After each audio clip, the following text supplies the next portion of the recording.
What do hedge funds think of technical analysis? Some hedge funds love it while others hate it. Some traders swear by technical analysis, considering trend lines, head and shoulders patterns, and support and resistance levels as the holy grail of the stock market. On the other hand, there are those who view technical analysis as nothing more than astrology for traders, dismissing it as random lines on a chart akin to a 4-year-old scribbles on a wall. If you were to venture onto Reddit and ask about technical analysis, you would likely ignite a fierce debate among internet enthusiasts, each defending their beliefs.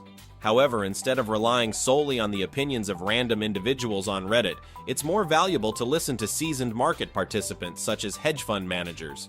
In my research, I scoured the internet for interviews with hedge fund managers, some dating back 10 to 15 years, to gain insights into their views on technical analysis.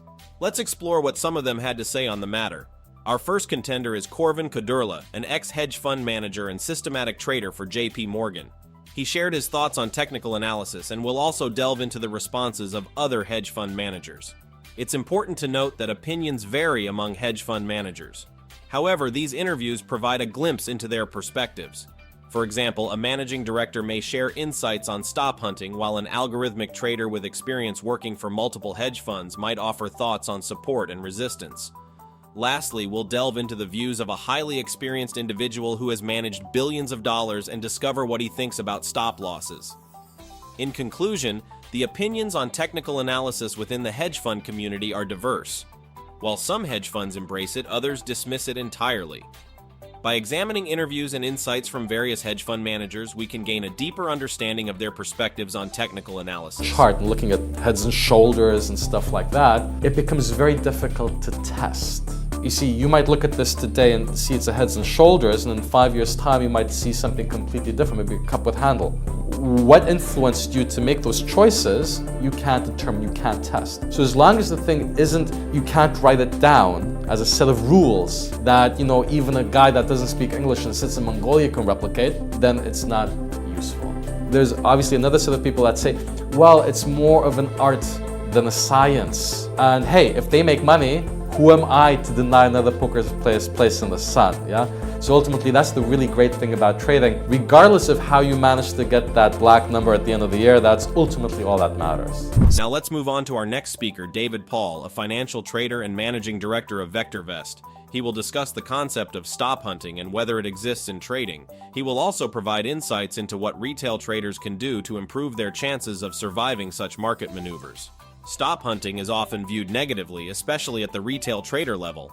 Institutional traders are taught to buy at good levels or not buy at all.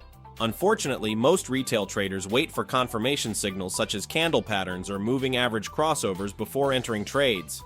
Institutional traders, on the other hand, buy at specific levels. It's common for retail traders to place their stop-loss orders just below the last low, inadvertently aligning them with the institutional orders. Looked upon as negative, certainly at the retail trader level. Institutors are taught from their first day that they buy good levels or they don't buy at all. Will wait for some confirmation before they get in. That could be a candle pattern, could be a moving average or whatever. Institutional traders will buy at the level. Now, most traders will put their stop loss under the last low, and they will invariably put their stop loss at exactly where the institutional orders are. I think that institutional traders are just doing what institutional traders do, putting their entry points at very good levels. However, at the retail level, if you want to buy 100 shares, you want to buy the pound against the dollar at a 5 or a point, you press the little button and you've got it. Well, it's not that simple, and you've got on occasions to actually generate the liquidity to get aboard. I don't think that anybody looks at where the stops are, but they will say to themselves, well, we know pretty sure that most of the stops will all be crowded around this obvious level. So they will bid the market chicken out particularly, and the markets are going to go where the bids are, and all those people will be taken out. If you do not think long and hard about where you're going to put your stops, in a sea of stop losses. And here's an exercise for some people. The next time you're just about to put a trade on, you pick up something heavy and you just go poof. Paper where you were going to buy and where you're going to put your stop loss. Don't buy it but put an order in to buy it at where you're going to put your stop loss, and then just watch how many times the market goes to your order. Markets will go to the obvious stops most of the time.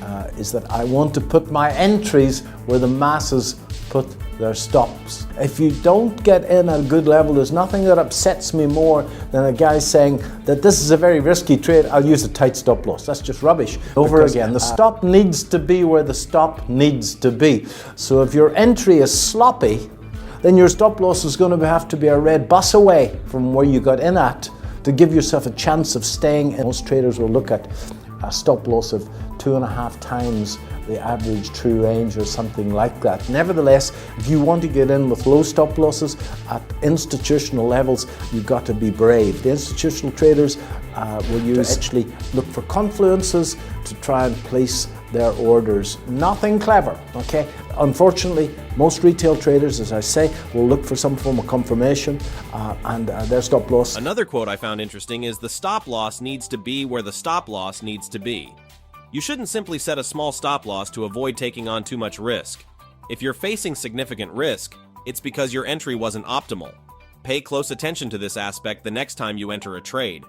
Now let's move on to the next interview with Mark, an algorithmic trader who has worked with various small hedge funds.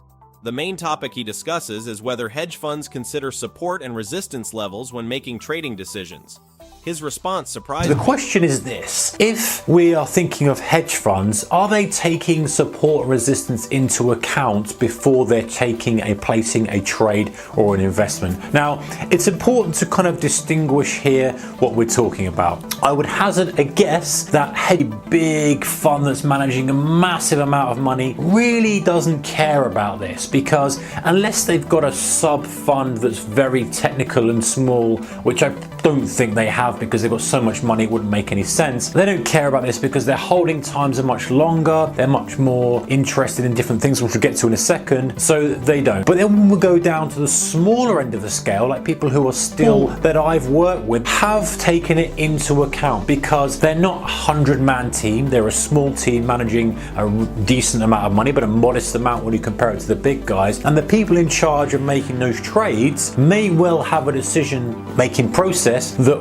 is integrated with trying to move 200 million around. Then maybe they're moving 20 million around, 30, 40, 50, that kind of stuff, which is small change compared to the billions up there. So if we look at this process, a hedge fund investing capital isn't going to care about support and resistance because they're looking for an edge elsewhere. Maybe they're looking for an edge in some emerging market that someone hasn't seen. Maybe they've recognized that this specific currency is going to be devalued more against this because they've got information that retail is going to struggle on that. Now, they don't care about support and resistance there. Now, one caveat to that is that you may well get traders within the fund who are executing that may take a little bit of stock in terms of, no pun intended, of support and resistance. Go in, and just time slices the order, volume slices the order, and they leave it and they're off, they don't really care. They may well do it manually, and there may well be a trader who's looking at charts like us, who's executing it in batches, and maybe he sees the price at resistance and says, well,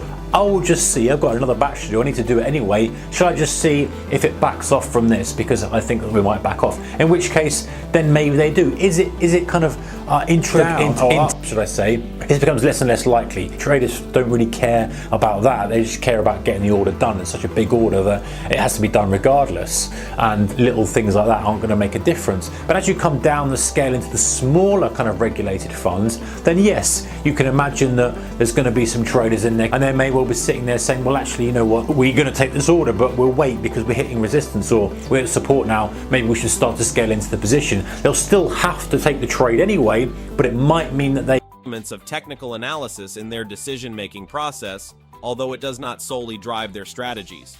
If you found this video informative and interesting, I recommend checking out another video where I discuss a strategy that reveals hedge funds and institutional traders' buying and selling activities. Thank you for watching, and I look forward to seeing you next time.